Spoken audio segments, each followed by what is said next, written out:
Friends, একটা খামখেয়ালিপনা বিপজ্জনক গল্প শোনাই তোমাদের সাথে। ছোট্ট করে শোনাচ্ছি, হ্যাঁ? এই যে সুউচ্চ একটা পাহাড় দেখতে পাচ্ছ না? এটা পুরাতন পুকুর, নতুন করে খনন করা হয়েছে আমার একটা চাচার। তো আমার আব্বা কয়েকদিন ধরে বেশ খানিকটা অসুস্থ। তারপর সুস্থ হয়েছে আলহামদুলিল্লাহ।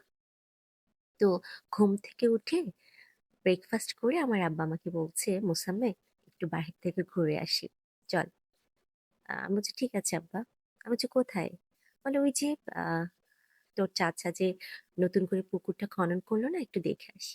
আমি বলছি, "ঠিক আছে।" আমি তো মহা আনন্দ, আমার আব্বা ঘুরতে চেয়েছে, তা আবার বাহিরে। ওকে।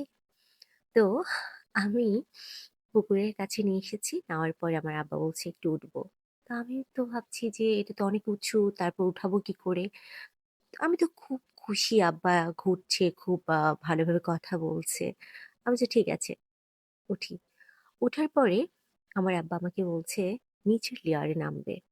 আমি নিচের লেয়ারটাতেও নামিয়েছি। কি বোকা আমি, আল্লাহ বাঁচিয়েছে।